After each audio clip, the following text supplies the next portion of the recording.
welcome to this special episode of The Point with me, Liu Xin, coming from Urumqi, capital of northwest China's Xinjiang Uyghur Autonomous Region. I'm pleased to be joined from London by Professor Graham Perry, visiting professor of dispute resolution at the University of International Business and Economics. Professor Perry, thank you very much for joining us today.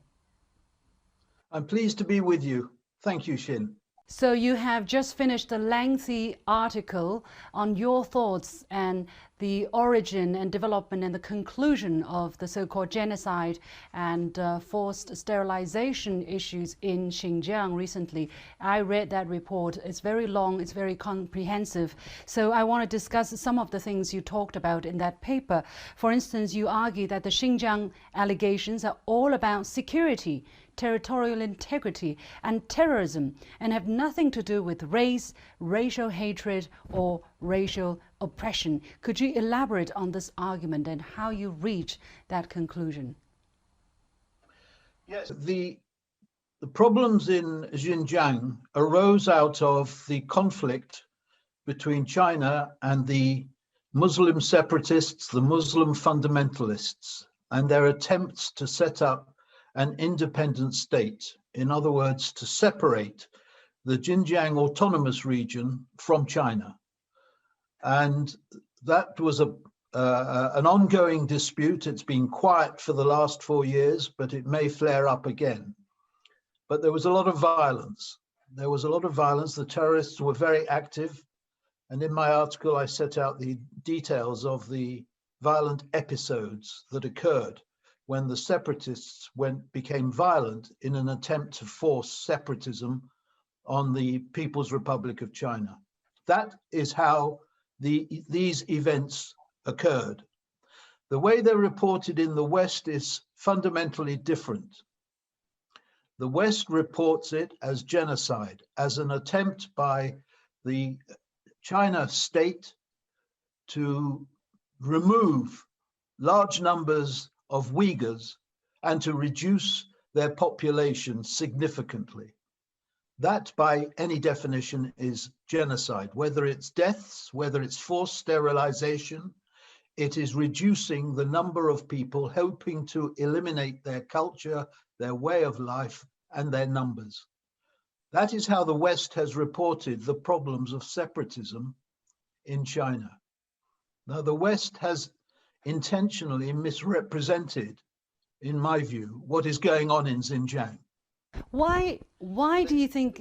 Why do you think it is missing, and why do you think the West, either the politicians or journalism or publications, have intentionally missed out that bit of the information? It's my view, Xin, that there is an overarching geopolitical explanation for the question that you ask. The West is frightened, intimidated, worried by the remorseless rise of China to become the #1 economic power. History tells us throughout the centuries that there is always conflict between a rising power and an established power. The Americans know this themselves. They refer to it as the Thucydides principle, which refers to Greek history. I won't go into that in detail, but the principle is there in history.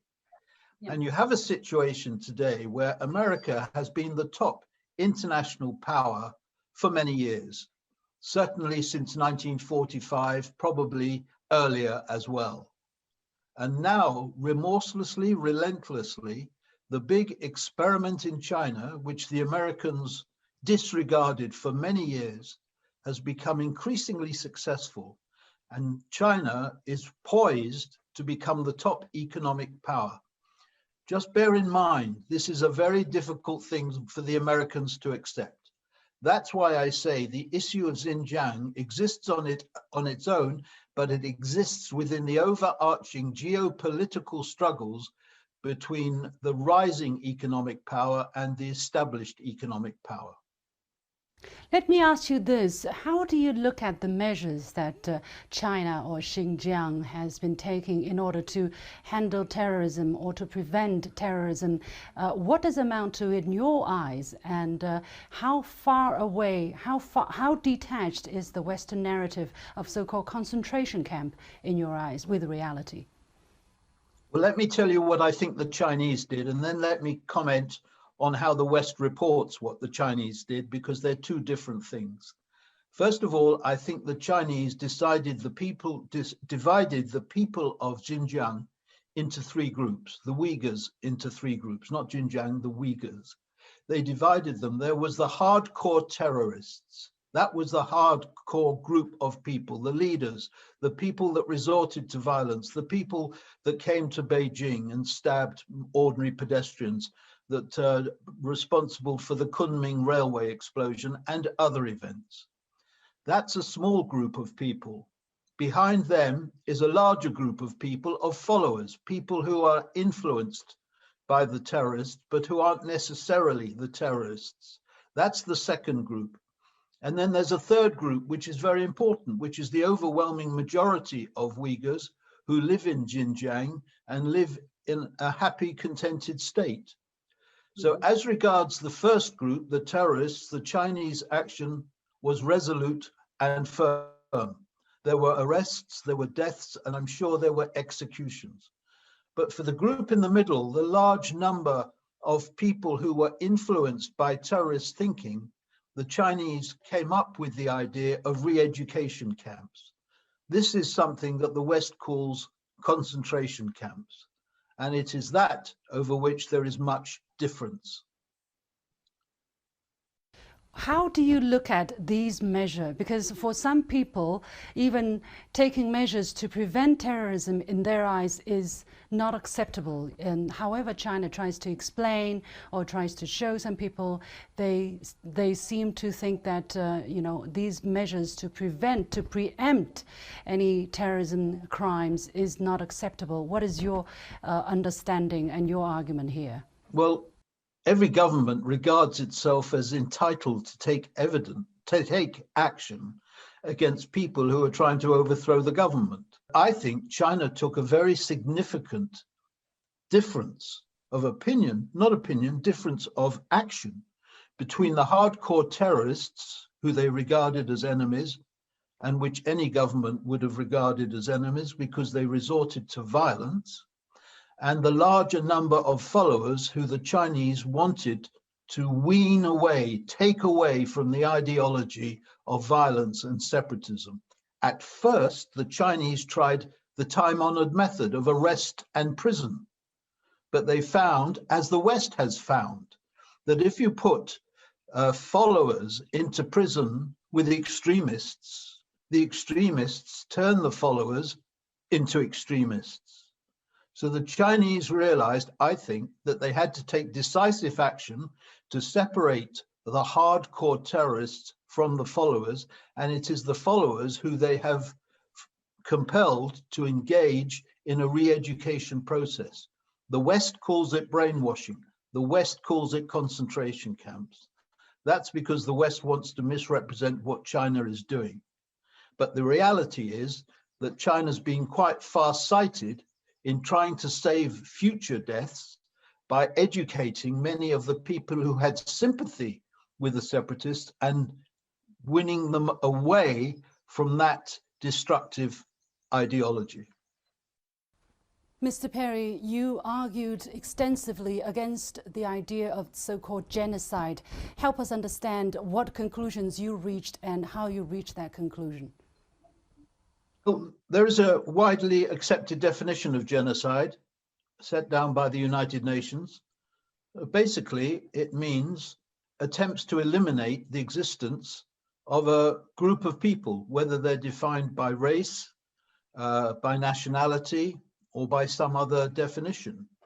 I'm Jewish, and I'm very conscious that the Jews were the victim by the Nazis of genocide. The Nazis killed 6 million Jews in the World War II. That is genocide.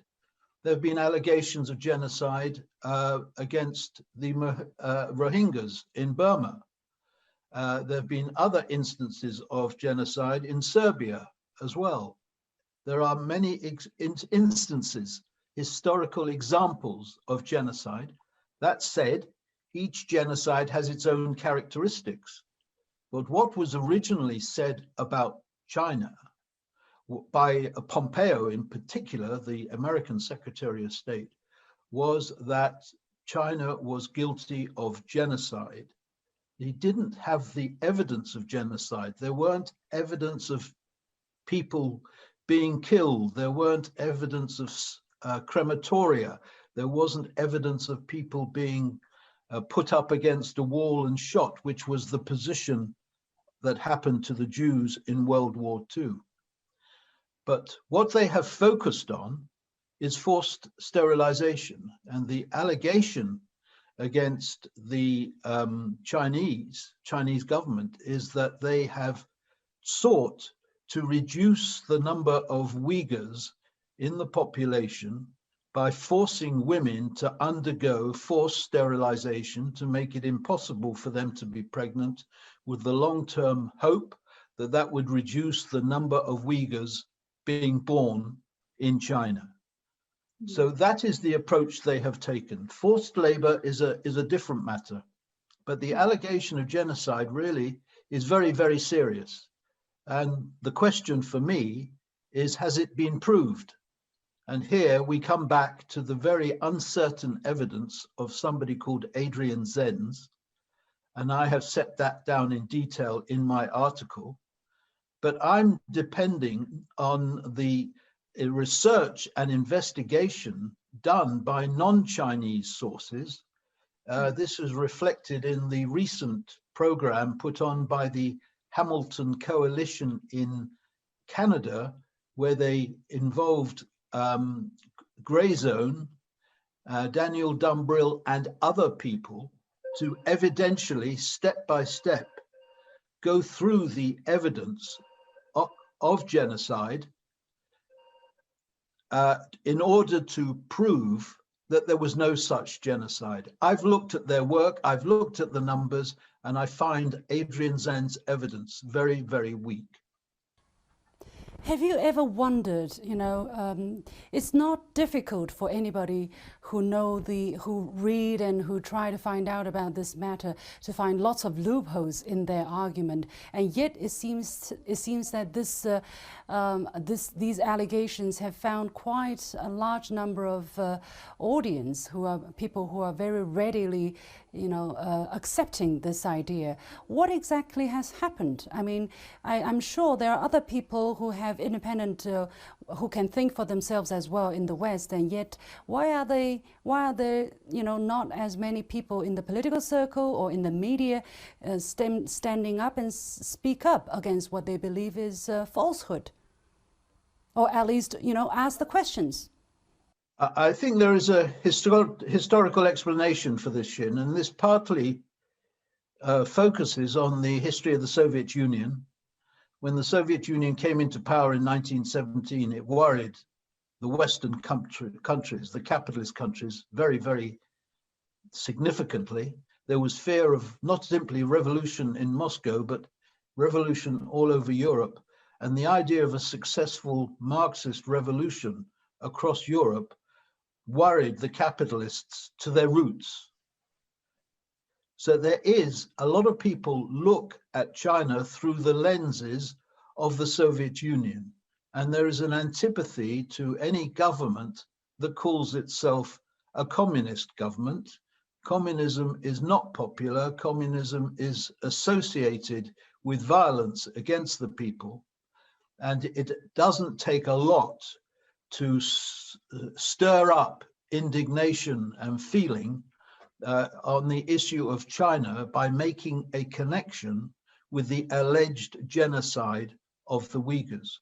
As I said to you before at the beginning, for me, there isn't genocide, and for me, it is untruths, and for me, it is part of an overarching geopolitical battle between the Americans and China as to who is the top economic power. The Americans will not let go, and they think they can damage China if they persuade more and more people to believe that China is responsible for genocide. So this issue has to be confronted, has to be fought. People who believe that this is wrong and unfair to China, like myself, have to be prepared to speak out. Help us understand the way how you did your research. I do not know whether you had the opportunity to travel to China over the past few years, especially after the pandemic broke out. So you pretty much did your research online, or I don't know. Help us understand the thought process. First of all, I went to the evidence of genocide. I started with what was in the public arena for the evidence of genocide.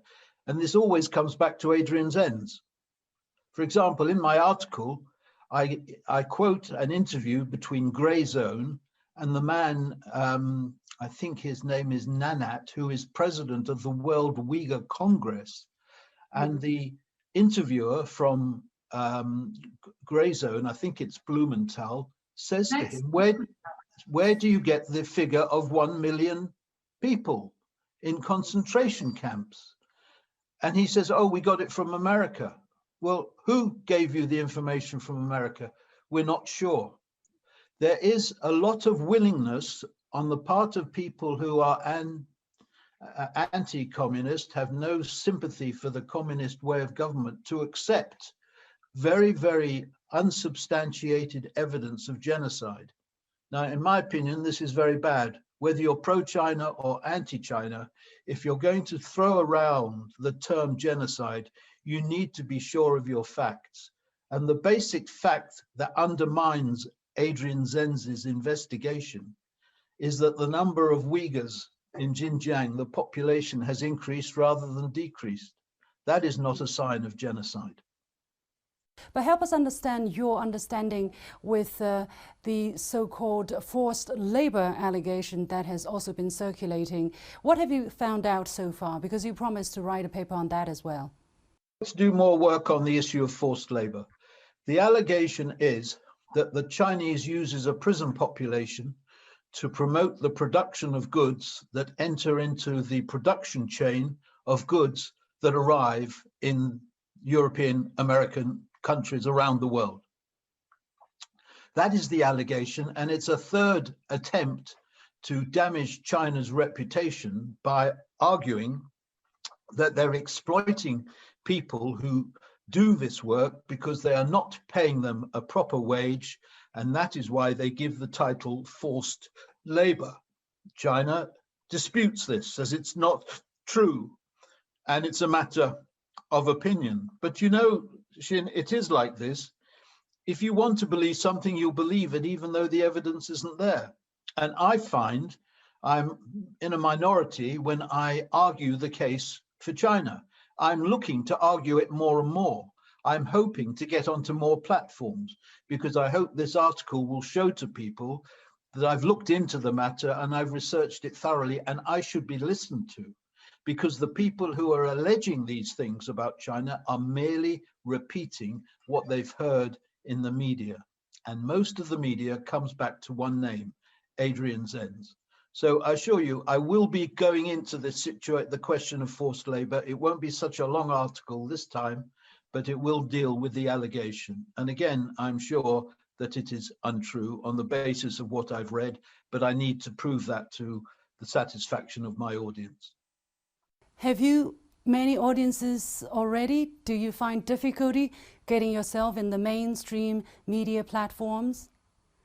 I've only just recently finished this article, and my intention is to distribute it.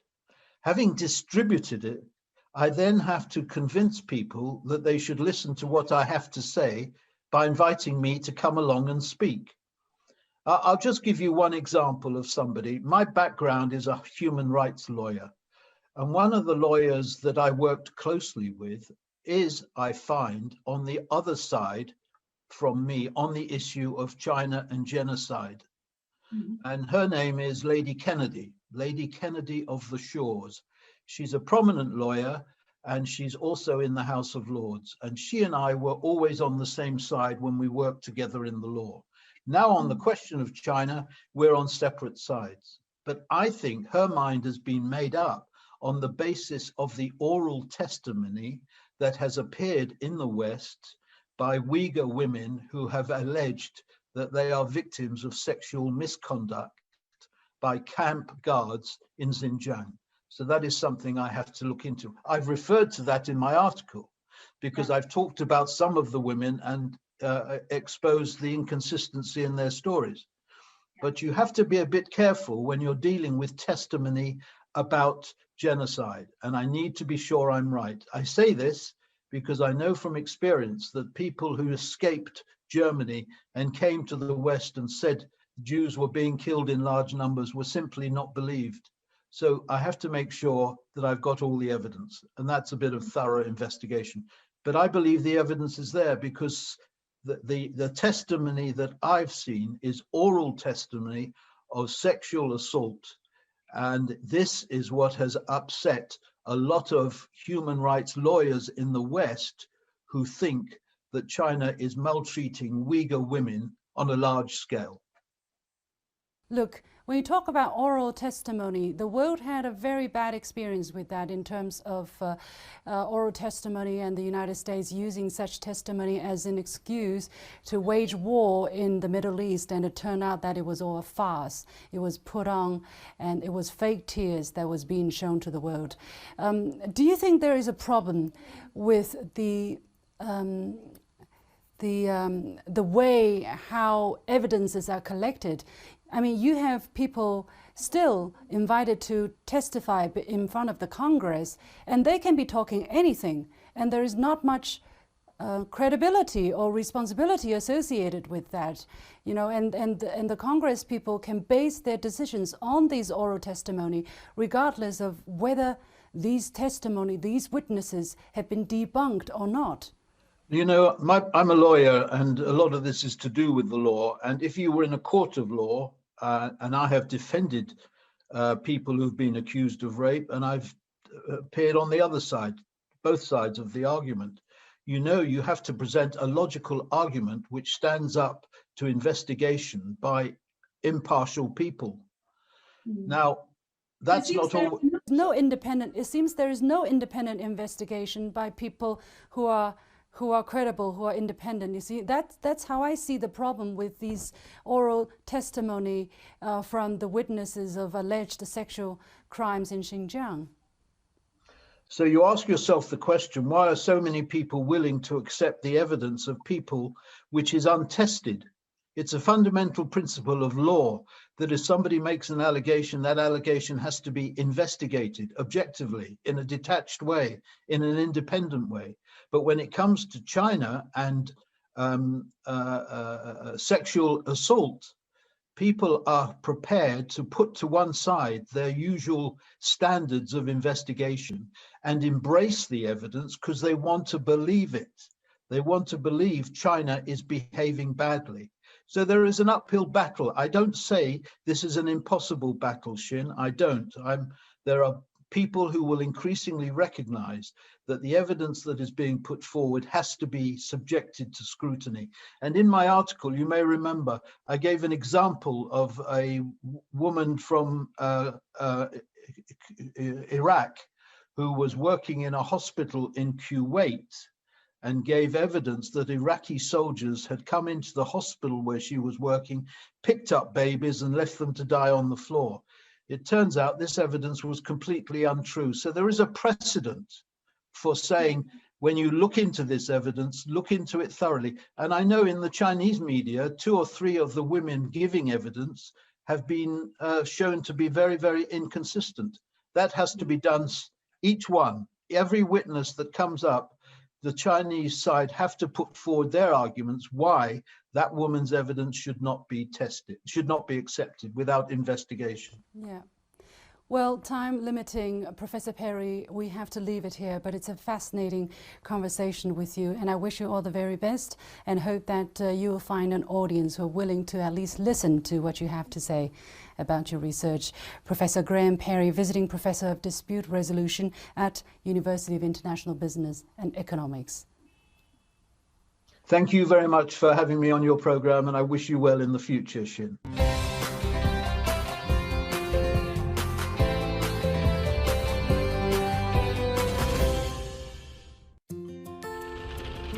Hi everybody, I'm sitting in the driver cabin of a cotton planting machine in Hutubi County near Urumqi, capital of Xinjiang Uyghur Autonomous Region. What's special about this machine is, look, it's automatic. It can be driverless. Exactly how it works? It's from the Beidou satellite navigation system that's developed by China. Let me show you exactly how it works.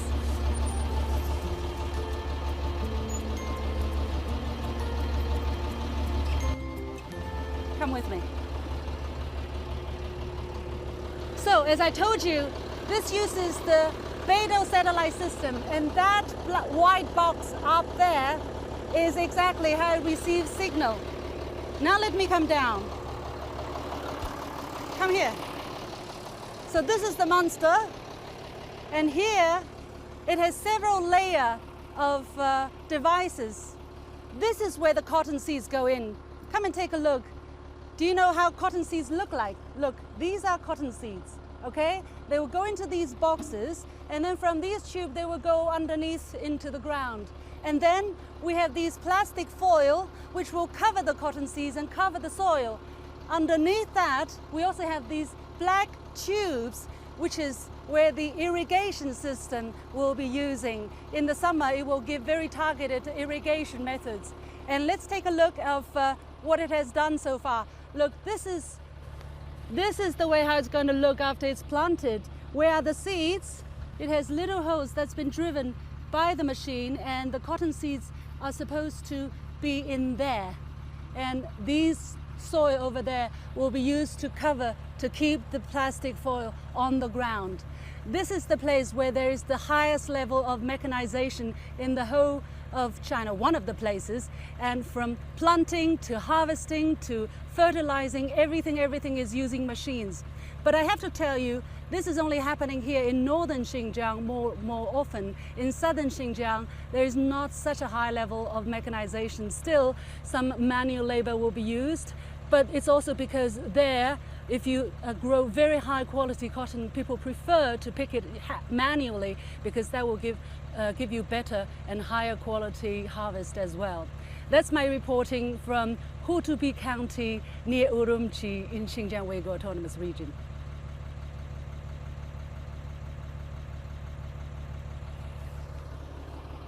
And with that, we come to the end of this special segment of The Point with me, Liu Xin. I have been traveling Urumqi and other cities in the Xinjiang Uyghur Autonomous Region. Thanks for watching. I hope you enjoyed the program. And as always, follow me on Facebook and Twitter using the handle Liu Xin in Beijing. You've got the point.